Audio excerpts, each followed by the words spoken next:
그러므로 너희 마음에 허리를 동이고 근신하여 예수 그리스도께서 나타나실 때에 너희에게 가져다 주실 은혜를 온전히 바랄지어다. 너희가 순종하는 자식처럼 전에 알지 못할 때 따르던 너의 사역을 본받지 말고 오직 너를 부르신 거룩한 이처럼 너희도 모든 행실에 거룩한 자가 되라. 기록되었을 때 내가 거룩하니 너희도 거룩할지어다 하셨느니라. 외모로 보시지 않고 각 사람의 행위대로 심판하시는 이를 너희가 아버지라 부른즉 너희가 나그네로 있을 때에 두려움으로 지내라. 너희가 알거니와 너희 조상이 물려준 헛된 행실에서 대속함을 받은 것은 은이나 금같이 없어질 것으로 된 것이 아니요 오직 흠없고 점없는 어린 양 같은 그리스도의 보배로운 피로 된 것이니라. 그는 창세전부터 미리 알리신 바 되시니나 이 말세에 너희를 위하여 나타내신 바 되었으니 너희는 그를 죽은 자 가운데서 살리시고 영광을 주신 하나님을 그리스도로 말미암아 믿는 자니 너희 믿음과 소망이 하나님께 있게 하셨느니라. 너희가 진리를 순종함으로 너희 영혼을 깨끗하게 하여 거짓이 없이 형체를 사랑하기에 이르렀으니 마음으로 뜨겁게 서로 사랑하라. 아멘. 여러분은 누구나 다 이렇게 공동체에 속하게 됩니다. 그러니까 말하자면 가정 공동체, 조금 더 나아가서는 직장 공동체, 사업 공동체 그런 데 속하게 되죠. 2월 7일자 올해 내일 날짜로 나온 포춘지에 보면 미국에서 가장 좋은 100대 기업, 그래서 10 Best Companies to Work For 그런 게 있어요. 그래서 이제 매년 이렇게 자료를 찾아서 100대 회사를 가장 일하기 좋은, 그러니까 직원의 입장에서 볼 때 그럴 겁니다. 그 회사를 소개했는데 한번 들어보시기 바랍니다.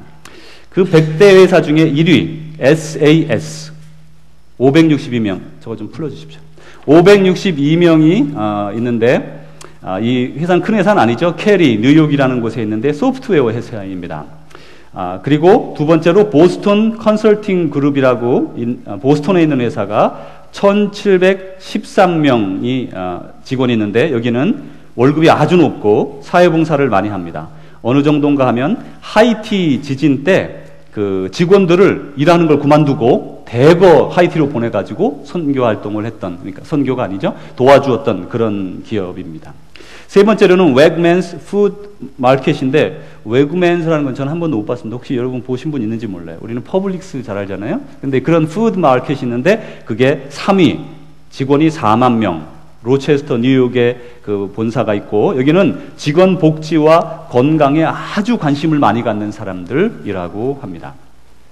이제 네 번째로는 구글, 우리가 잘 아는 구글이라는 그 컴퓨터 소프트 그 웹의 회사가 있는데 2만 1,000명의 직원이 있고, 회사는 마운뷰 캘리포니아에 있는데 여기는 연봉이 아주 높은데 작년에 10% 추가 인상을 하고 기타 조건이 무지하게 좋다고 합니다. 그래서 이제 미국에서 많은 사람들이 그 월급도 좋고 또 그 식구들을 참 그 직원들을 식구처럼 생각하는 회사를 다 찾아가죠. 100대 회사 중에 제가 그 나머지 쭉 보니까 모르는 게 워낙 많고 아는 회사만 이렇게 제가 아는 회사만 찾아보았더니 메르세데스 벤츠 메소디스트 하스피럴, 메소디스트 하스피럴은 감리교 그 병원은 미국에 이렇게 다 여러 지점이 있습니다. 그래서 어느 지역이든지 큰 지역에는 메소디스트 하스피럴이 하나씩은 대부분 들어 있습니다. 그 다음에 골드만삭스, 그 다음에 홀푸드 마켓, 이것도 저희 어디 저기 280가다 있는 그쪽인가 있는 것 같아요. 아메리칸 익스프레스, 인텔, 이것은 컴퓨터 칩 회사입니다. 그 다음에 메요 클리닉, 이거는 그 이렇게 우리 건강을 위한, 그러니까 우리 의료 서비스입니다. 그 다음에 퍼블릭스, 우리가 잘 아는 퍼블릭스가 있고, 메리엇 호텔, 우리 교회 식구도 한번 다니시죠? 메리엇 호텔이 좋고, 칼맥스는 자동차 파는 회사입니다. 여기 31번, 150번 가다가 있는 회사죠. 그 다음에 중고등학생들이 좋아하는 옷, 에어로파슬, 그 옷 회사, 그 다음에 스타벅스, 이런 회사가 100대 회사에 뽑혔습니다. 자, 이제 여기 계신 여러분들은 대부분 사업주이시거나 그 중에 일부는 직장인이십니다. 사실 여러분, 우리는 큰 영향력을 가지고 있어요. 뭐 안 보이는 것 같지만 상당히 큽니다. 예를 들어 보겠습니다. 어떤 남편이 직장에서 너무나 힘들었어요. 가게에서 힘들었어요. 화가 나고 짜증나고 피곤한 몸으로 집에 들어가면서 여기에 이렇게 탁 이마를 탁 그리면서 집에 딱 들어가서 탁 자리에 앉으면 부인이 불안하고 옆에 있던 애들이 오 아빠 이러면서 피하죠. 이제 이런 것을 만들 수 있는 게 남자들입니다. 남편들이에요. 자유롭게 만들 수 있습니다. 상황을 언제든지 먹구름으로 뒤엎을 수 있는 능력을 가지고 있어요. 반대로 힘들었지만 아이들 생각하고 가정 생각하면서 웃으면서 들어가면 가정의 식구들이 무슨 문제가 있었을 수 있지만 다 같이 기뻐질 수가 있어요. 그렇게 우리는 큰 영향력을 가졌습니다. 그런데 다시 또 집에 아내가 남편이 힘든 그 몸을 이끌고 집에 안식을 찾아갔는데 탁 들어갔더니 아내는 내천장 안 그리지만 이렇게 딱 올려가지고 탁 이러고 있으면 남편이 어이구 요즘은 얼마나 아내가 무섭습니까? 옛날에는 남자들이 살기 좋은 세상인데 요즘은 좀 변했어요. 어휴 이 마누라가 웬일인가 그런 생각이 들면서 이렇게 쭈그러들잖아요. 아이들도 마찬가지예요. 그래서 가정의 평화는 서로 간에 노력할 때에 아름답게 이렇게 이루어지는 그런 능력을 우리가 받았습니다. 근데 회사를 생각해 보죠. 여러분 교회 나오면 우리는 크리스찬, 예수님의 제자로 살아간다고 하면서 성령의 불로 뜨겁게 변화됐지만 회사에 가면 사장이라고 할 때에 직원 복지는 생각도 안 하고 직원을 그려 부려서 내 사업만 잘 되려고 생각하는 그런 회사에 다니는 직원을 생각해 보십시오. 사장님은 많이 벌어서 좋을는지 모르지만 그 직원은 그 직장에 나갈 때마다 내가 돈 때문에 할 수 없이 가지 이러면서 가는 사람이 여러분의 직장의 대부분이라면 여러분 그들의 삶은 어떠할까요? 우리는 그러한 사람들의 마음을 돈을 꼭 많이 줘야 되는 건 아니에요. 물론 월급을 많이 주면 좋겠지요. 훨씬 좋을 겁니다. 시간급을 많이 주면 더 좋을 겁니다. 그리고 휴가를 많이 주고 이렇게 나름대로 적절하게 해주면 좋을 거예요. 그게 안 되어도 내 마음으로 그들을 사랑하는 것 그들이 압니다.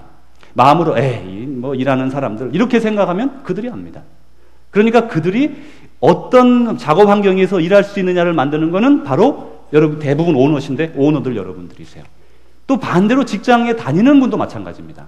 그 직장에 나가면 사장이 월급도 쥐꼬리만큼 주고 힘들어요. 그렇지만 그곳에서 최선을 다해서 기쁨으로 내가 하나님께 봉사하듯 기쁨으로 봉사하면 그것이 모든 사람에게 전염이 되어서 그 자리가 아주 아름다운 자리가 되어버리죠.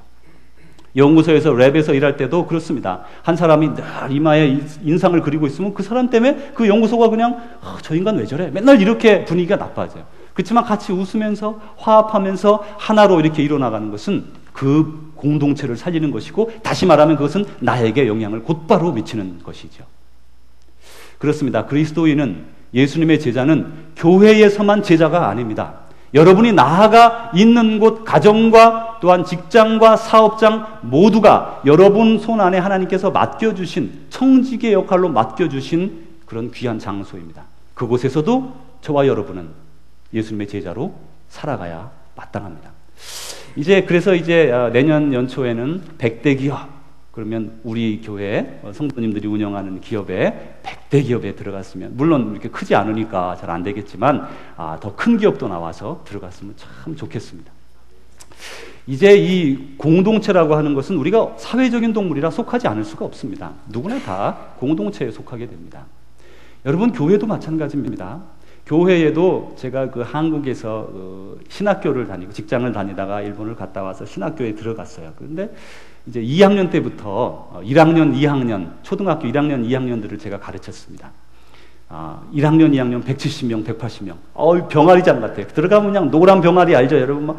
걔네들이 빡빡빡한 것처럼 178명, 1, 2학년이 모여있으면 말도 잘 안 듣지만 정신이 하나도 없어요. 너무너무 귀엽고. 그 1, 2학년 애들 빡빡빡 있으면 정말 재밌어요. 근데 그 애들을 이제 한 2년 가르쳤습니다. 근데 그 담임 목사님이 한 20여 년 좀 덜 되게 만에 혼자 개척하셔가지고요 6,000명이 됐어요. 아주 빨리 성장을 했습니다. 그 당시 화곡동에 있는 은성교라고 그러는데, 근데 이 목사님은 특징이 있는데 무서워요. 정말 무서워. 우리 교역자 회의할 때는 어떤 우리가 그 공설운동장에 이렇게 모아놓고 그런 집회를 한번 했는데 어느 부서에서 잘못했다고 막 옆에 있는 걸 들어가지고 그 전도사님한테 던져서 맞을 뻔했어요. 얼마나 무서운지. 교역자한테만 무서운 게 아니고 성도들한테 너무 무서워요. 장로님 한 분이 소식 없이, 그분이 KBS 부장이신데 교양제작국 2부 부장이에요. 그게 뭔지도 모르지만 저는 그렇게 들어서 기억을 합니다. 그분이 한 주에 이렇게 회사 일로 빠지게 됐어요. 근데 이제 목사님한테 말씀을 안 드리고 빠진 거예요. 다음 주에 이렇게 장로님이 올라가시는데 우연히도 제가 그 곁을 올라가다 봤는데 당장 그만둬! 그래가지고 그만두셨어요. 그 장로님 그만두고 할 수 없이 떠났어요. 그렇게 무서워요. 근데 이제 설교할 때 그분 말씀 들으면 사람들이 막 이렇게 무거워져. 막 야단쳐가지고 사람들이 나올 때 보면 얼굴에 기쁨이 있는 게 아니고 이러고 집에. 근데 그 교회가 얼마나 많이 성장하는지 아세요? 왜 그런지 이유는 모르겠는데 하여간 그 교회는 연예인도 많고 연예인 보러 오는 애들도 많고 나 정말 하여튼간에 그 교회는 지금도 계속 성장하고 있습니다. 제가 그리고 그 교회 2년을 마치고 다음 교회 간 데가 한 400명 되는, 지금은 뭐 재개발되면서 없어진 그런 교회가, 다른 데로 옮긴 교회가 있어요. 이제 거기 북가자동에서 사역을 했는데 풀타임으로 갔는데 이 목사님은 천사예요. 천사. 정말 천사도 그런 천사가 없어요. 장로님이 이렇게 합시다. 당겨서 그러면 네 그렇게 하십시다. 말도 안 높여요. 말도 안 높여요. 너무너무 사랑이 많아요. 이렇게 유약한 게 아니라 사랑이 막 흘러 넘쳐요. 막. 그래서 그 어떤 결과를 봤냐면 제가 거기서 한 몇 년 사역을 했는데, 미국 오기 전까지 사역을 했는데 그 교회는 이혼하는 가정이 하나도 없어요. 부부싸움 하는 가정도 듣지를 못했어요. 얼마나 사람들이 순해지고 착해지는지, 순종하는지 목사님처럼 되는 거예요. 전부 다 그렇게 변하더라고요. 예배를 마치고 나갈 때는 기뻐하며 서로 이야기하고 교제하고, 그래서 목사에 따라 교회 분위기도 많이 변하는구나. 그걸 제가 배웠습니다. 우리 교회는 어떻죠? 제가 염려가 많이 됩니다, 사실. 제가 이렇게 왔다 갔다 하니까 우리 성도님들도 어디 갈 때 왔다 갔다 하시는 거 아닌가, 그런 염려도 되고, 아니 왔다 갔다 하려면 이 가운이나 벗고 하든지, 오늘은 성찬식을 하니까 가운을 벗을 수도 없고, 참 제가 퓨전입니다. 퓨전 이렇게 섞어서. 참 그렇지만 우리 교회도 참 즐거움으로 하나님을 믿는 게 얼마나 기뻐요. 이 땅에서 천국의 삶을 맛보는 그런 귀한 공동체가 되기를 늘 소원하는 마음으로 그렇게 목양이 임하고 있습니다. 이 성경에 보면, 특별히 구약에 보면 그 공동체 두 가지가 아주 대별되는 공동체가 나옵니다. 첫 번째는 모세와 함께 애굽에서부터 출애굽한 그 큰 홍해를 갈라서 건넌 그런 이스라엘 공동체가 있었습니다. 거기에는 대략 200만에서 300만 명이 되는, 뭐 지금으로 치면 한 국가로 놓기에는 어렵지요. 그렇지만 그 당시로는 상당히 많은 인구의 사람들이 할머니로부터 할아버지로부터 아이들에 이르기까지 다 이렇게 출애굽해서 나왔습니다. 첫 번째 걸림돌이 무엇인가 하면 홍해였습니다. 홍해를 건널 때에 많은 사람들이 모세와 하나님을 원망했어요. 아니 우리가 하나님을 따라가는데 이게 뭐냐고 이러면서 돌을 들어 모세를 치려고 합니다.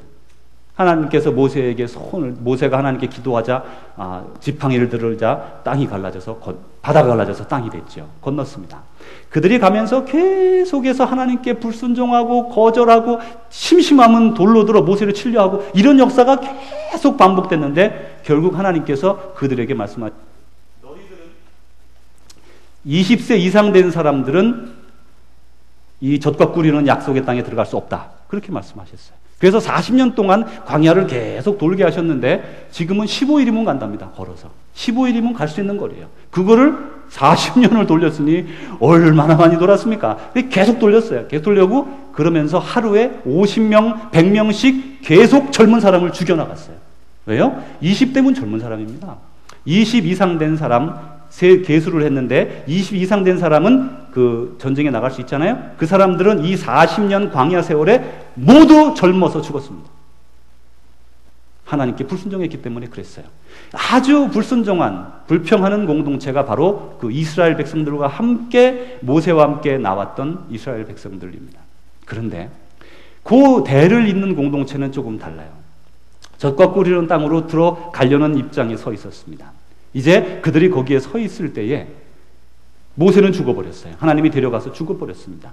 새로운 지도자 여호수아를 세웠어요. 근데 여호수아는 아직까지 기적을 행한 적도 없고 뭐 군대 장관이기는 하지만 한 게 별로 없어요. 이 사람들이 이제 여호수아를 보며 생각해 보십시오. 여호수아가 나이가 좀 많습니다. 여호수아와 갈렙은 처음부터 나온 그 20대 넘은 사람 중에 2명입니다. 근데 다른 사람은 모두 그 자리에서 죽었지만 이 2명은 결국 젖과 꿀이는 땅으로 들어가게 됩니다. 자, 이 여호수아가 백성들을 이끌고 지나갈 때에 문제가 생겼습니다. 첫 번째 문제, 마치 홍해를 만났던 이스라엘 모세와 함께한 백성들처럼 이들은 그 요단강을 만났어요.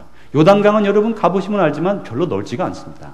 물론 뭐 넓은 데는 좀 넓지만 좁은 데는 저 벽에서 이 벽도 안 돼요. 한 3분의 2밖에 안 되는 지점도 있습니다. 거기는 애만 쓰면 다 건너갈 수 있는 지역인데 우연히도 하나님께서 그렇게 때를 맞추셔서 그때는 모미를 거두는 때인데 물이 창이란 때입니다. 그러니까 좁게 있던 지역이 물이 쫙 퍼져버린 그때가 됐어요. 그러면 예전에 모세와 함께 했던 백성들은 돌을 들어 그 모세를 치려하면서 하나님을 원망했을 텐데 이 사람들은 그렇게 하지 아니하고 여호수아가 하는 말을 기다립니다. 그리고 여호수아가 하나님께 기도하고 거기는 그 제사장들의 발이 들어서자 길이 쫙 갈라지면서 건너게 됐어요. 그래서 아무 불평하지 않고 넘어갑니다. 그 다음에 얼마나 많은 전쟁을 해야 됐는지 몰라요. 그런데 그들은 모두 승리하고 하나님 앞에 영광을 돌리며 그 땅에서 축복을 받고 살아갑니다. 우리의 선택이라는 걸 알 수가 있습니다. 여러분이 하나님께 불순종하며 그렇게 살아가면 전자에 말했던 모세와 함께했던 백성의 삶을 여러분도 따라갈 것입니다. 그러나 여러분이 여호수아와 갈렙처럼 모든 다른 사람들이 나이든 20 넘은 사람들이 전부 다 하나님께 불순종할 때 그 속에서 2명 여호수아와 갈렙은 하나님께 순종함으로 말미암아 그 둘은 그 적과 꿀이는 땅으로 들어갈 수가 있었습니다. 바로 여러분의 선택이라는 말씀이에요. 여러분 앞에 선택이 주어졌다, 그런 말씀입니다. 이제 우리 교회가 어떤 교회가 될 것이냐, 그런 것을 한 몇 주 동안 생각했습니다. 그리고 어떤 교회로 나아가고 있는가, 그걸 저 스스로에게 물어보게 됐어요. 성도 여러분, 교회가 성장한다는 건 뭡니까? 어떤 게 교회의 성장입니까? 첫째로 딱 생각나는 게 식구가 많아져야지. 식구는 많아졌어요. 우리 많이 많아졌습니다. 식구 많아지면 성장하는 겁니까? 여러분 그렇게 생각하세요? 많은 경우에 특별히 그 풀러 신학교에 웨그너 박사님이나 많은 그런 분들이 교회 성장학이라는 것을 가르쳤어요. 그리고 그걸 배웠던 한국 목사님들이 한국에 돌아가서 아주 큰 예를 드시는 분이 곽선희 목사님 이런 분들이 교회를 읽었습니다. 교회 성장을 읽었어요. 그런데요, 제가 요즘 점점 우리 교회가 점점 성장하고 있습니다. 여러분 보시는 것처럼 점점 매일매일 달라지고 있어요. 그런데 만약에 먼저 예수님을 믿은 우리가 변화되지 않고 그대로 있는 상태에서 사람만 계속 도우면 그게 성장으로 여러분 보여지세요? 성장입니까? 나는 어제와 같은 동일한 신앙, 어린아이 같은 신앙으로 그대로 살아가고 있으면서 식구들은 하나씩 늘었어요. 그래서 재정도 늘고 교회가 복잡해지고 막 그렇게 좋아졌어요. 그렇게 성장하는 거예요? 새로운 사람들 다 나 같은 사람 만드는 거예요. 나처럼 그냥 교회 와서 그냥 형식적으로 잘 다니고 그냥 수십 년 다니다가 이렇게 천국 갈 줄 아는 그런 사람으로 만드는 게 결국 그게 교회 성장이라는 겁니까? 우리가 그것을 꿈꾸고 이곳에 여러분 하나님의 교회를, 예수님의 몸된 교회를 예수님이 세우셨을까요? 그게 아니죠. 사람 숫자도 중요합니다. 많이 와야 되고, 또 저는 여러분 아시다시피 전도에 아주 생명을 거는 사람이에요. 여러분 느끼셨을 겁니다. 여러분 여름, 겨울 우리 겨울 소나타, 여름 다리 파티, 지금 가을에도 뭐 하려고 그래요. 지금 계속 하려고 그럽니다. 저 끝까지 할 겁니다. 그렇지만 전도와 더불어 우리 영혼의 변화가 없으면요 헛거라 그런 말이에요. 새로운 사람 와도 헛거라, 그 사람들은 영혼의 변화를 받을 수 있을지 모르지만 먼저 들어와 있는 우리는 그 헛믿음을 가지고 계속 살아간다. 어린아이가처럼 계속 살아가는 거예요. 여러분 주위에 어린아이 같은 아이 기르시는 분 있는지 모릅니다. 제가 전에 사역하던 곳에 한 장로님 가정에 한 20여 년을 숨겨온 어린아이가 있었어요. 나이는 20살, 그러나 정신연령은 1세도 안 되는 어린아이예요. 그런 아이를 집안에 기르는 사람은 고통스럽습니다. 화장실도 갈 줄 모르고 먹을 줄도 몰라요. 그 20세 된 여자아이, 큰 아이를 맨날 들어서 먹이고 씻기고, 여러분 그분을 보면서 마음이 참 많이 아팠어요. 교회에 그런 사람이 많다면 어떻게 되겠습니까? 그럴 수 없지 않아요? 우리의 선택이라는 거예요. 이 공동체는 우리의 선택이라는 겁니다. 근데 우리 교회는 참 좋은 교회예요. 여러분 한번 보세요. 제가 지지난주에 전화를 한 통씩 받았는데, 물론 더 받지만 그 전화가 저희 마음에 많이 남아 있습니다. 제가 마음이 많이 아파서 오랫동안 그것 때문에 막 힘들었어요. 기도하고 또 묵상하고 그렇게 했습니다. 그런 두 가지 그 사건이 있었습니다. 그런데 나중에 제가 지나고 나서 알고 보니까 그 일로 말미암아 저만 고민하는 게 아니라 그 주위에 있는 사람들, 그분은 그 자기 어려움이 너무나 커서 누구에게도 말을 안 했어요. 누구에게도 말을 못 했어요. 부끄럽기도 하고 그 일 때문에 말할 수가 없는 그렇지만 인생에 정말 갈림길에 서 있는 그런 사람들이 있었습니다. 슬픔 가운데, 외로움 가운데, 이민에 혼자, 아무 친척도 없고 혼자서 고통스러운 사람들이 있었어요. 근데 알고 보니까요, 저만 그분을 위해서 기도하고 고통스러워하는가 했더니 그 주위에 있는 사람들이 그 사람의 환경을 자세히 모르면서도 영으로 통해서 다 알고 있더라고요. 서로 기도하고 있더라고요. 나중에 알고 들으니까 벌써 이미 다른 몇몇 분들이 그분을 위해서 집중적으로 기도하는 걸 제가 나중에 발견했어요. 얼마나 감사하고 기뻤는지. 그래, 우리 교회는 그런 교회예요. 남들에게 말하지 않았지만 말로 전달되지 않은 그 내용을 다 벌써 알고 마음으로 영으로 통하고 기도하는 우리 교회. 그게 우리 교회인 것입니다. 우리 교회는 훌륭한 점이 참 많습니다. 우리 교회에 그 창립 멤버가 있습니다. 여러분 창립 멤버 아시죠? 어디 이렇게 처음 만들 때 같이 하셨던 분들 11분이 계신데 지금 현재 우리 교회 창립 멤버가 한 분 남아 계세요. 어떤 분은 돌아가셨고 어떤 분은 이주하셨고 한 분 계신데 여러분 누군지도 모를 거예요. 창립 멤버가 그 교회에서 누군지 모른다는 것은 기적 같은 사실입니다. 왜냐하면 창립 멤버는 목소리가 크거든요. 일반적으로 교회의 가장 큰 걸림돌이 창립 멤버들입니다. 창립 멤버는 교회 발전을 가로막는 경우가 너무나 많아요. 작은 교회기가 아니고 수천 명 되는 교회도 창립 멤버 한 분이 딱 들어서 그거 안 됩니다! 그러면 못 하는 거예요. 근데 여러분 누군지도 모를 정도로 그분이 순종하며 교회 사역을 열심히 섬겨요. 그런 교회 미국에 드물지 않고 미국에 드물고 한국에도 드뭅니다. 여러분 누군지도 모르시죠? 창립 멤버가 계신데 우리 권사님이 잘 안 보이는 것 같네요. 어디? 여기 계신 강정희 권사님. 여러분 처음 하셨을 거예요. 이제 목소리 내면 누군지 아시겠죠? 우리 강정희 권사님 11분 중에 한 분 처음 창립 멤버세요. 누군지도 모르세요. 그냥 똑같이 늘 섬기는 거예요.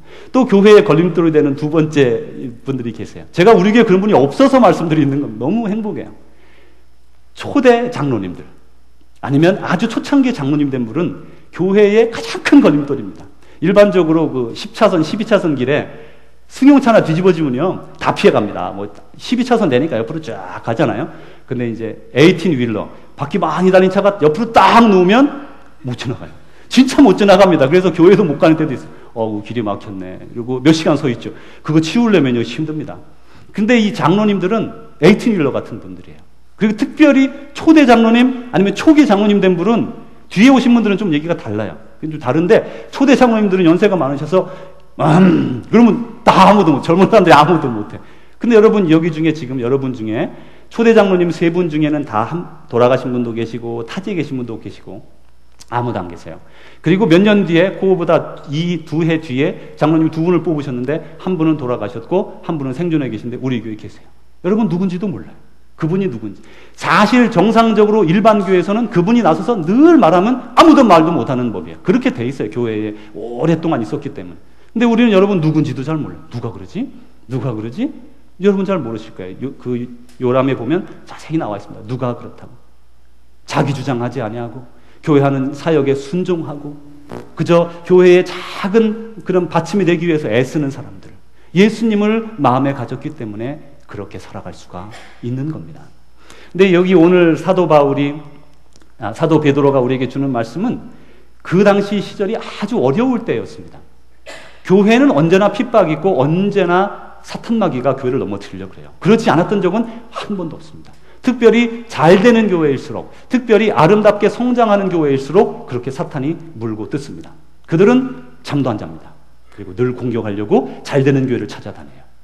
그런데 이 사도 베드로 때에는 어떤 그런 일들을 가지고 교회를 넘어뜨렸냐면 핍박을 하기 시작했어요. 예수님이 돌아가시고 나서 로마에 점점 기독교가 퍼져나가고 로마 제국에 쭉 퍼져나가기 시작했는데 그때는 그 예수 믿는 사람들을 막상 잡아다 죽이고 이런 일은 잘 없었습니다. 신고하면 잡아다가 이렇게 해치는 그렇게 신고제로 되어 있었지요. 그런데 네로 시대 때부터 얘기가 달라진 거예요. 네로는 예수님 이후 64년, 65년 두 해에 아주 크게 박해를 했는데 그리고 나중에 93년부터 96년까지 도미티안이 또 박해를 하는데 그 네로 때에는 예수님 믿는 사람 무조건 잡아다가 없애는 거예요. 무조건 잡아다가 짐승은 말씀드리기 어려울 정도로 박해를 그렇게 가했습니다. 그런데 바로 그러한 때에 사도 베드로가 편지를 누구에게 보내는가 하면 아시아와 또 갈라디아, 그럼 다시 말하면 지금은 터키 지방이에요. 아시아, 갈라디아, 그 옆에 유럽이라고 부르는 빌립보, 마게도니아, 그리고 더 내려가 이탈리아까지 말하자면 전 세계에 대해서 사는 그 사람들에게 편지를 보냈습니다. 그것을 성경에서는 공동서신이다, 일반 서신이라고 부릅니다. 이 베드로전서에 나타난 환경은 그렇게 핍박을 받을 때 지어진 책입니다. 이럴 때에 사도 베드로가 우리에게 준 3가지 교회는 이래야 된다라고 말씀하는 게 그 3가지 오늘 말씀입니다. 첫 번째 교회가 우리에게 주는 이 교회는 이래야 된다라고 말하는 것은 우리 보여주십시오. 하나님이 거룩하시기 때문에, 왜냐하면 우리가 뭐 거룩해지려고 애를 쓰지만 내가 거룩해서가 아니라 하나님이 거룩하시기 때문에 우리도 거룩해야 된다. 모든 행실에 거룩한 자가 되라. 조금이 아니고요. 모든 행실에 거룩한 자가 되라. 여러분 누구나 아이들은 아버지를 닮습니다. 어머니도 닮지요. 그래서 자연스럽게 우리 아버지 어머니를 닮아요. 근데 하나님은 계속해서 본인의 속성을 말씀하시기를 나는 거룩하니 너희도 거룩할지어다. 이것은 레위기에서 11장, 14장, 11장에서부터 해서 계속 또 19장, 20장, 26장 계속해서 5번이나 말씀하세요. 나는 거룩하니 너희도 거룩하라. 거룩하라. 거룩하라. 우리는 값싼 구원을 얻었다고 생각하고 죄져도 되고 죄짓고 또 돌아와서 하나님 I'm sorry 가서 또 죄짓고 sorry 그런 삶이 아니란 말이에요. 우리를 부른 것은 내가 거룩하니 너희도 거룩할지어다 라고 명백하게 말씀하셨어요. 거룩을 저버리면서 나는 그리스도의 제자라고 말을 하지 마십시오. 우리는 거룩해야 합니다. 거룩하라고 말씀하셨습니다.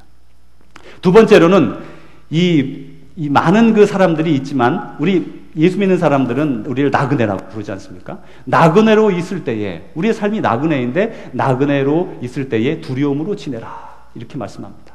유행가 가사에도 뭐 인생은 나그네길 뭐 그런 것도 있잖아요. 옛날에 그런 거 있었는데 그런 인생은 나그네길이라고 많은 사람들이 생각을 합니다. 그런데 그 인생의 나그네길 가운데 두려움으로 지내는 사람이 얼마나 있는가 그런 말씀이에요. 사도 베드로는 이 어려운 상황 가운데 두려움으로 지내라. 다시 말하면 하나님을 경외함으로 지내라. 다시 말하면 죄악을 행할 때에 하나님이 나를 벌할 수 있다는 것을 기억하라 그런 말씀이에요. 내 마음대로 살 수 있다. 나는 예수님 믿었으니 티켓 받았으니 마음대로 살 수 있다. 그렇게 살지 말고 거룩함으로 두려움으로 살아가라 그런 말씀입니다. 우리는 하나님을 두려워할 줄 알아야 돼요. 하나님을 무시하지 마십시오. 하나님은 공평한 하나님이세요. 세상에 있는 많은 사람들이 죄를 지을 때에 그들을 치시지만 우리가 죄를 지을 때에 안타까우시면서 우리도 회초리로 치시는 분이세요. 예수님을 믿는다고 하면서 온갖 손가스로 죄악을 저지르는 사람을 하나님은 어떻게 보실까요? 예수님은 그 사람에게 어떻게 말씀하실까요? 그러나 우리는 하나님을 두려워함으로 늘 경외하는 마음으로 지내야 마땅합니다. 저는 교회를 생각하면 가장은 아니지만 제 마음에 참 그런 교회가 있을까 하는 교회가 하나 있습니다. 지금으로부터 1500년경 세인트 패트릭이라는 사람이 이제 선교사로 물론 그때는 다 가톨릭이죠. 그렇게 파송을 받아서 아일랜드로 갔습니다. 아일랜드는 어딘가 하면 잉글랜드 옆에가 아일랜드입니다. 저도 가본 적은 없고 또 스코틀랜드도 그 옆에 있죠. 그래 이렇게 이제 같이 있는 데인데 아일랜드에 선교를 하러 가서 지금도 그 동네 사람들은 세인트 패트릭스 데이에 비해서 그린 뭐 입고 막 그러잖아요, 그렇죠? 그게 이제 그 세인트 패트릭을 말을 합니다. 이 사람이 500년경에 이렇게 선교를 하러 갔어요. 가가지고 어떻게 선교를 했는가 하면 이렇게 선교를 했습니다. 가장 먼저 거기는 아무도 아직까지 예수님을 믿는 사람이 없어요. 예수님의 옛자도 들어보지 않은 사람들이에요. 그 나라 자체가. 패건입니다. 패건. 그래서 아주 막 잔인하고 그런 사람들입니다. 근데 이 사람들한테 나아가가지고 먼저 예수님 믿는 사람들을 이렇게 구성을 했습니다. 사람들을 전도해서 사람들을 만났어요. 그래가지고 어파스톨릭 팀이라는 걸 만들었어요. 이건 뭐냐면 사도적 팀이라는 걸 만들었어요. 다시 번역하면 뭐 사도팀 뭐 그렇게 말할 수 있을 거예요. 보냄을 받은 팀. 이 팀은 12명으로 구성이 됩니다. 예수님의 제자처럼 12명을 가정으로 꾸미는 거예요. 그러니까 가정이 12이 아니고 사람들을 12로 꾸미는 거예요. 그래서 12제자죠. 그게 뭐 가정으로 치면 8가정 뭐 혼자 되시는 분도 있고 하니까 8가정, 10가정 뭐 이렇게 되겠죠. 그 가정을 파송하는 거예요. 다른 지역에. 그러면 여기서 예수님을 믿고 영접한 사람들이 이 어파스톨릭 팀이 구성돼서 옆에 동네로 가는 겁니다. 그럼 거기서 같이 살아요, 그냥. 같이 살아 사람들하고 사랑으로 나눠주고 도와주고 그들을 치료해주고 그들을 섬기는 거예요. 그러니까 사람들이 이게 뭐 이런 일이 다 있지? 이러면서 그 사람들에게 관심을 갖고 그러면 믿음을 받아들이고 거기에서 다시 그곳에 교회가 형성이 되죠. 그래서 빨리 공동체가 믿음으로 바뀝니다. 그러면 그곳에서 다른 12명의 사도적 팀을 패밀리를 다른 지역으로 또 보내는 거예요. 이민을 하는 거예요. 계속. 여기 갔다가 또 그쪽에 남아있는 사람들은 계속 남아있는 게 아니고 또 다른 지역으로 가는 거예요. 그래서요, 얼마 되지 않아 그 전역이 복음화가 됐습니다. 그래가지고 그쪽에서 이 영국뿐 아니라 이 다른 그 유럽 쪽에 선교사를 보내게 됐어요. 얼마나 아름다운 공동체예요. 우리는 모두 다 정착하기를 원하지 않습니까? 뭐 움직이는 삶을 싫어합니다. 그런데 이 사람들은 그런 것을 두려워하지 아니하고 하나님을 생각하며 이 땅을 나그네의 길로 생각하고 어디든지 나아가서 복음을 전파했지요. 바로 그런 두려움, 하나님을 두려워할 줄 알고 이 땅에 눈을 아주 고정시키면서 땅의 것을 찾는 게 아니라 하늘의 것을 찾는 삶을 그들은 살아갔던 것입니다. 그러므로 우리도 이 땅에 살아갈 때 나그네와 같이 두려움으로 살아가야 합니다. 세 번째로는 이제 계속해서 형제 사랑하기를 마음을 다해서 뜨겁게 서로 사랑하라. 그냥 조금 사랑하는 게 아니고 뜨겁게 사랑하라. 우리 옆에 한번 보시고 동성간에 이렇게 꼭 안아주십시오. 뜨겁게 한번 사랑해보죠. 이성간에 그러지 마시고 부부는 괜찮습니다. 우리 강래우 집사님이 내 부인을 해야 되나 이러는데 부인은 안아줘도 좋습니다. 뜨겁게 사랑해보세요. 꼭 안아주세요. 꼭 안아보세요. 정말 뜨겁게 사랑합니다. 이 사도 베드로는 참 재밌는 사람이에요.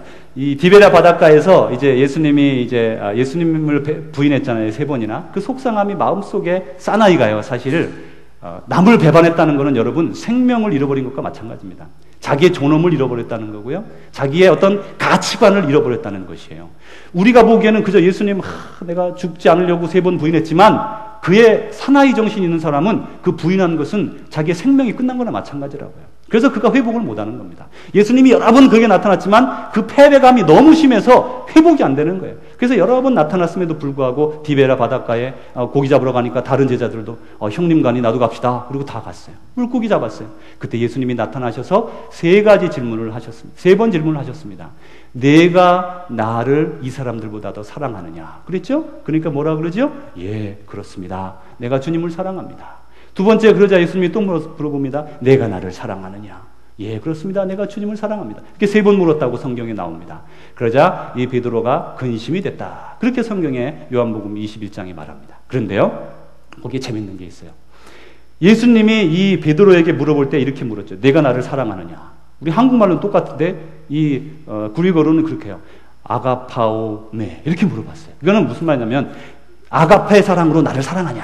그런 말이에요. 근데 베드로가 들어보니 자기는 아가페 사랑으로 사랑할 수 없거든요. 필레오세 이렇게 말해요. 당신을 사랑하는데 그냥 그 형제 사랑으로 사랑합니다. 에로스의 사랑이 있고 필레오 사랑이 있고 아가페 사랑이 있잖아요. 그 이상은 사랑하기가 좀 어렵습니다. 이렇게 말을 했어요. 말하자면 노입니다. 노.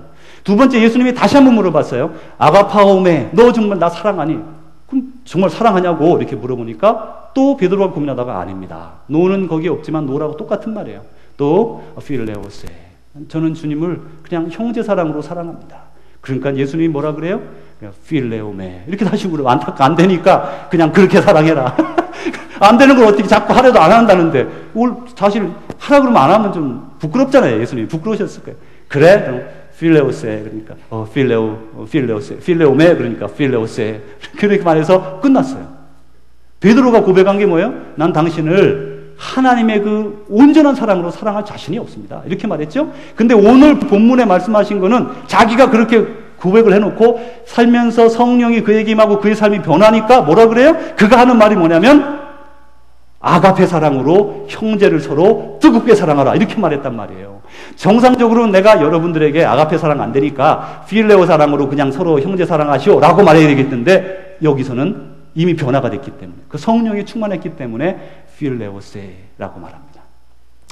성도 여러분, 1939년에 한국이 아주 어려울 때였습니다. 이제 전쟁이 막바지 아주 힘든 때였죠. 1939년에 그 평양신학교 제가 저는 제가 90기예요. 90기. 그러니까 저보다 한참 전에 졸업하신 목사님이 있었습니다. 1939년에 그 학교를 졸업을 하고는 이제 전남 여천에 있는 곳에 사역을 하러 간 전도사님이 있었습니다. 그곳에는 나병 환자들이 모여있는 그런 곳에 교회가 있었습니다. 그 교회를 맡아달라 그런 말을 듣고 그쪽까지 내려왔습니다. 내려와서 보니 손발이 없는 사람들이 많은 것이에요. 다 나병 환자 치료도 제대로 못 받아서 다 고생하고 있었어요. 나병 환자촌은 여러분 원래부터 있었던 게 아닙니다. 일제시대에 일제 사람들이 나병 환자들을 퍼지지 않게 하기 위해서 관리하기 위해서 모아놓은 것이에요. 비인간적으로 만들어 놓은 동네입니다. 한국에 전역에 많습니다. 그 중에 한 군데가 이제 여기였죠. 그 애양원에 가서 이제 사역을 시작하는데 사람들을 그 의사도 아니잖아요. 그분이 그냥 의사도 아닌 분이 목사인 분이 가서 손이 썩어 들어가고 고름이 나고 그러니까 방법도 없고 하니까 입으로 다 빨아주는 거예요. 그러면서 이렇게 고백합니다. 하나님, 내가 나병이 들었으면 좋겠습니다. 내가 그래야도 이들을 자유롭게 섬길 수 있을 것 같습니다. 그럴 거예요. 입으로 빨면 나병이 옮을 수 있지 않습니까? 병 피로 옮을 수 있으니까. 그렇지만 조심이 되지 않겠어요. 자기도 모르게. 그러니까 그게 싫은 거예요. 자기 자신이 싫은 거예요. 그러니까 내가 나병이 걸리게 해주십시오. 근데 그분이 그 소원대로 나병도 걸리기 전에 어떤 일이 일어났는가 하면 1년 사역한 지 1년 뒤에 그 한국의 신사참배가 1938년도에 가결이 됐는데 그 이후에 이제 그 촌까지 와가지고는 이분이 신사참배를 거절해서 1940년도 1년 사역을 하고 감옥에 들어갔어요. 그곳에서 거의 반 죽을 쯤 돼서 이제 거의 다 죽어가는 때에 해방을 맞아서 살아나왔습니다. 그리고 다시 애양원으로 돌아갔어요. 그곳에 가서 이제 그 식구들을 섬기는데 1948년에 그러니까 공산당이 이렇게 활동을 할 때에 우리 그 아들 둘이 있는데 그 아들 둘이 그 동인 동신 둘인데 하이스쿨 그런 나이죠. 그 아이들이 그부들 공산당 친구들에 의해서 총살을 당했어요. 근데 그 자기 아들을 둘을 동시에 죽인 그 사람을 구명하려고 그걸 살인자니까 이제 처단할 거 아니에요. 다시 정권이 이렇게 또 올라오면서 그거를 막 살려달라고 해서 계속 탄원하고 한두 번에 된 게 아니더라고요. 탄원을 여러 번 해서 마지막 사형장에서 그 사람을 꺼내왔어요. 그리고 자기 자녀 삼았어요.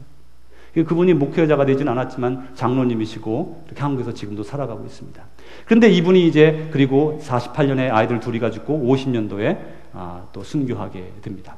그런데 이분의 일화 중에 이런 게 있어요. 제가 그걸 늘 잊어먹지 못합니다. 형제를 사랑하는데 얼만큼 뜨겁게 사랑하는가 여러분 들어보십시오. 그 나병 환자촌에 뭐 약도 제대로 없고 막 어려운 상황이 있는데 한 분이 그 치질에 걸렸어요. 뭐 나병 환자도 치질에 걸릴 수 있는 거 아니겠습니까? 그렇죠? 그래가지고 이제 근데 거기 땔감이 없고 추우니까 사람들이 그 너무 막 엉덩이가 얼고 막 이렇게 헐게 된 거예요.